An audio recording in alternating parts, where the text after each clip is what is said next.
Banjo-Kazooie, episode 12. Let's go. Today is Tuesday, March 5th. It's almost 7:30 p.m. Well, it'll be 7:30 p.m. by the time I finish this video. Only one of the glass eyes is breakable, so you can do that now. There's really no point in doing it until we actually unlock the Jiggy. So yeah, I recorded some footage from this game like sometime last month, I want to say.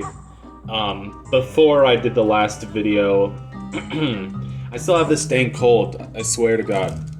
I need to get over this cold right away. I can't stand having phlegm in my throat.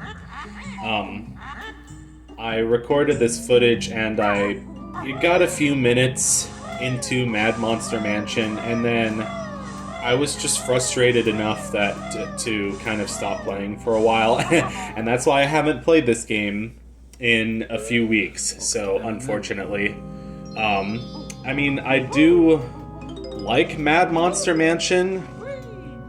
I like the concept of it.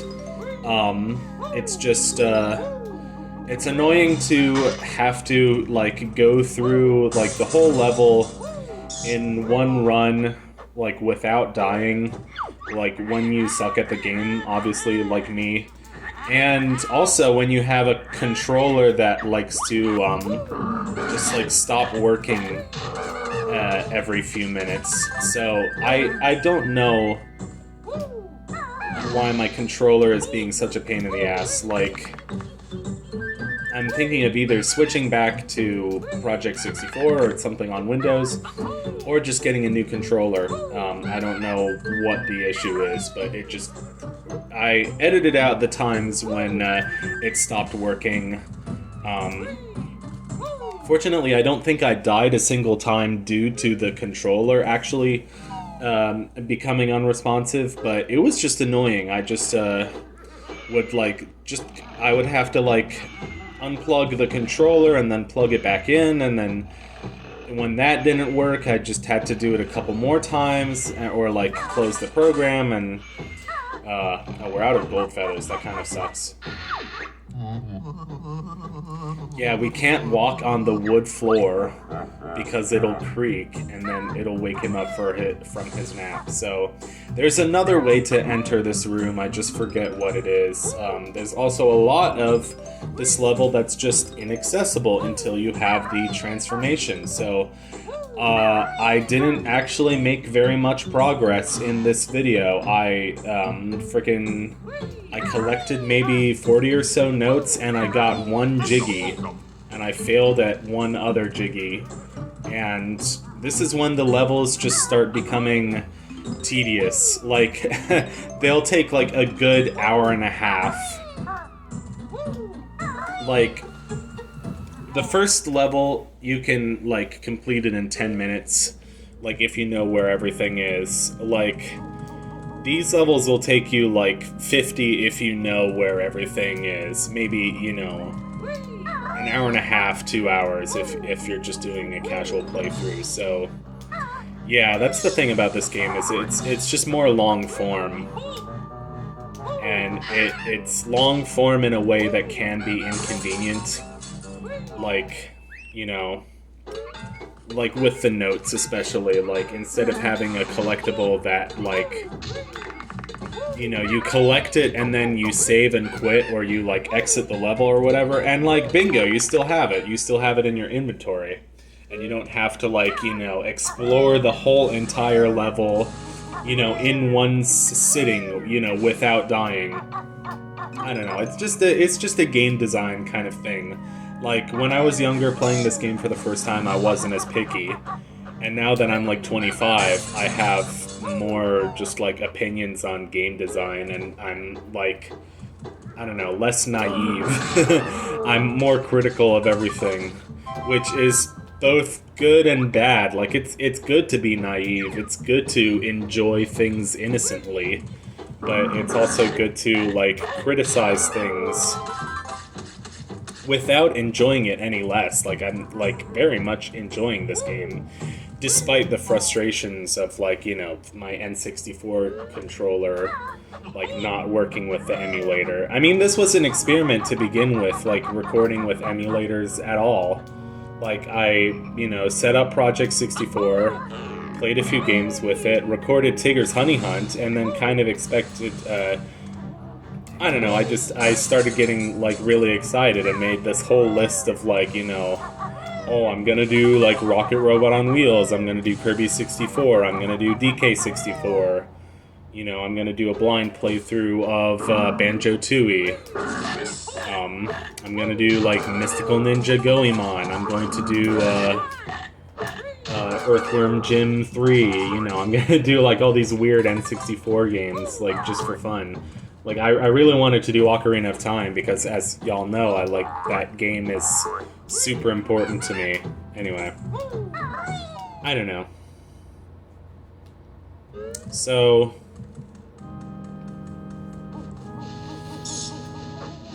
yeah, not sure what else to say about, life and politics and pachinko machines.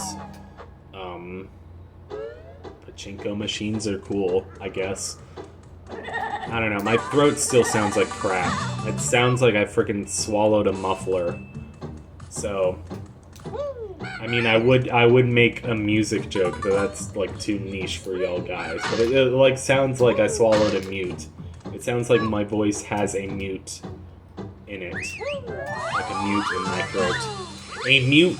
Mute! What a weird word! It makes your mouth feel like you're eating marmalade. Not marmalade, Marmite. They're too similar. Like, they begin with marm. Like marmoset monkeys, you know? Marm, smarmy. Smarmy. Swami. Arty smarty pants. Ooh, ah, dance in smarty pants. Ooh, ah. I love reading all the comments on, like, Between the Lions videos and, like, oh my god, I was so scared of this character as a kid. Like, I definitely, I don't know if like, scared is too strong of a word, but I definitely, like, felt weird whenever I saw that character in that show. But yeah, that's one of my favorite shows from childhood, just Between the Lions. It's fun. I've actually been watching a lot of like Busy Town. Like, I didn't grow up watching that show, but I like knew of the books kind of because of school, but like I knew of the aesthetic, I knew of the art style of Busy Town. Probably not even from school, probably from like seeing it in stores and stuff. And I always thought the art style was cool, but I didn't know that there was like a whole show that went with it, like a whole TV show. So I watched maybe like 4 or 5 episodes of that. It was okay. You know, not the best kids show I've ever seen, but not the worst either. It's not Daniel Tiger's Neighborhood. No, I don't know. I love making fun of that show because it's like they took a character from Mr. Rogers' Neighborhood and made like a whole show about it for like today's modern kids, which is like, if anything is made for today's modern kids, like that's an immediate like turn off, because God help the younger generation, the generation of Skibbity Toilet now, the generation of Coco Melon. It's just like, I have no faith in today's youth. They just like, anyway, I mean, I don't like, I have some faith in them obviously, but you gotta have some faith in today's youth. Like, when I'm like 64, I'm gonna be like, today's youth don't hold a cracker to my cracker. And then people will be like, what are you talking about? And then I'll be like, Bob Dylan. And then people will be like, you weren't even born. It's funny, I thought Bob Dylan was dead, but I guess he's not dead. But it's like, he was so like famous during the 60s, and like usually people who are famous during the 60s are dead, because the 60s was 60 years ago. So anyway. That was a weird tangent. Oh, I was going to talk about, yeah, there are all these like video games based on Busy Town. So there's a game for the Sega Pico based on Busy Town. There's like Richard Scarry's Busy Town for the DOS, for the Windows 98, and for the Genesis, and they're all like distinct games. I don't know if they're distinct, but they're all like distinct ports. At least probably. I haven't really checked them out yet. And then there's like other there's like Huckle and Lowly's Great Adventure. I don't know. I don't know what one of them might be called, but there are like more games within the Busy Town world. Yeah, it's been fun. I've only watched the Sega Pico. It's funny, I didn't even know that the Sega Pico was a thing. I'm guessing it works kind of like a computer because, like, it's 8-bit but with mouse controls, which is, like, really funny to me. But sometimes they would do, like, you know, like educational games targeted at younger children featuring Sega characters like Tails. So they had the only other Pico game that I have any knowledge of or have even watched is called Tails and the Music Maker. It's like featuring Tails from the Sonic series, of course, and like teaching kids about music. So I had a lot of trouble with this section. It doesn't look like it should be that hard, but it's... Yes, the fart noises are funny, but it's like, you have to... I mean, aiming with the N64 controller is already, like, spotty. And then you have to make sure you're standing at the exact right distance, like not too far and not too close from these damn pots. And then you have to make sure that the egg is going at the exact correct angle. So, like, I think it's just my gripes with the N64 controller, just making this a lot harder than it needed to be. It seems to work better if you're standing, like, not, like, shore up against it, but, like one step in front of it. Or one step away from it. They keep bouncing back at, like, weird angles. Or they'll bounce back and then, like, I'll reabsorb them, which is just funny to me. That is clearly not the right angle, but it's really hard to actually get the right angle.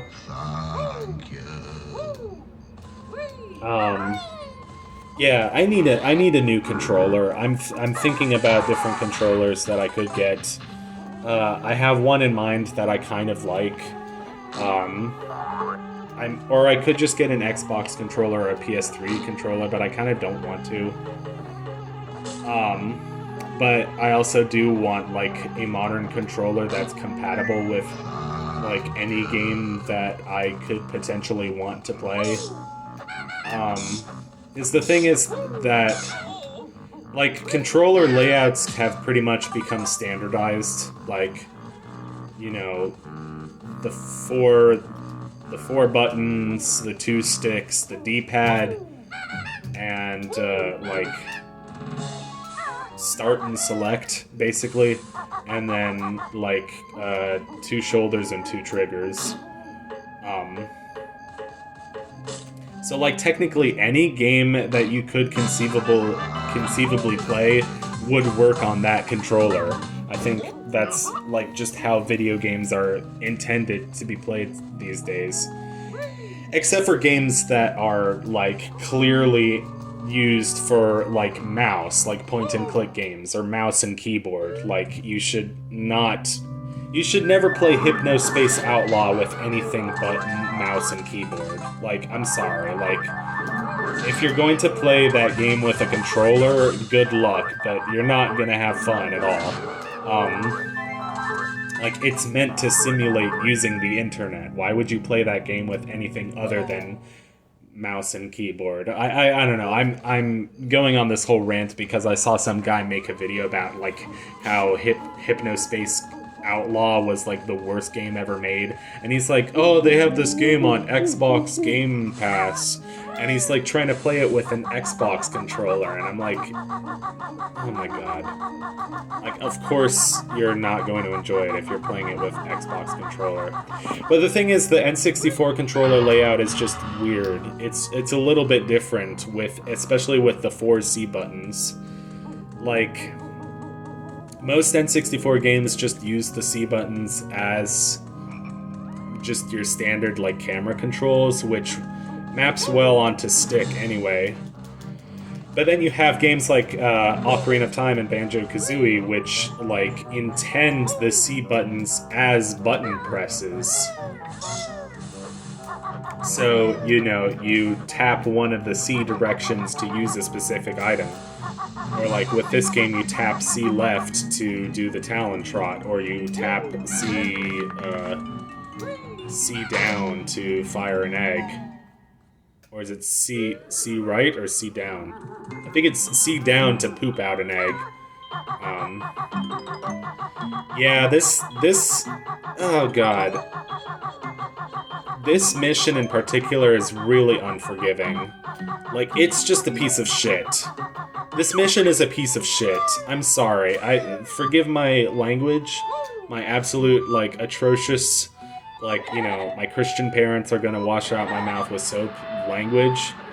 So you have to spell Banjo-Kazooie, which the game doesn't even tell you, but assumes you to figure out at this point.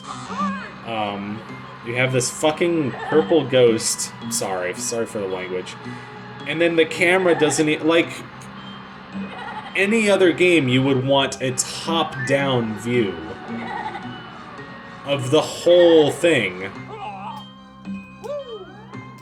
And you wouldn't...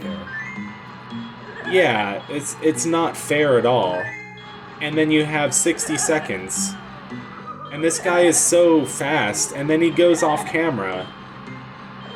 And half the letters are off camera, too. It's shitty game design. Like, I know I'm, like, shitting on the game design of, like, one of the greatest games ever made, but there you go. He's gonna get me, isn't he? Oh, no. I don't even have enough time because I have O-I-E, and I have 5 seconds. And I had to go across the room to find the O. Now look, if you want to attempt it a second time, you get sent back to the beginning of the level. Like, who decided... Why would they do that? Why would they do that? Be like, fuck you, start at the beginning of the level. Exactly, it's like, fuck you, start at the beginning of the level. Why not, like... At least I didn't start with 0 notes, so it didn't count as a death. Like, I still... Like, I resumed my progress, basically, with 30 notes, and then, like, I kept falling off of this damn structure, so I couldn't remember what windows I'd gone in and what windows I hadn't. And, like, if you miss the, like, shock jump that you're supposed to aim to the upper floor by, like, an inch, you'll land on the sloped platform, and then you'll fall off. Like, I get it. I get that video games are supposed to be hard, but sometimes I just, like... feel like it's arbitrary. Like, a lot of arbitrary difficulties.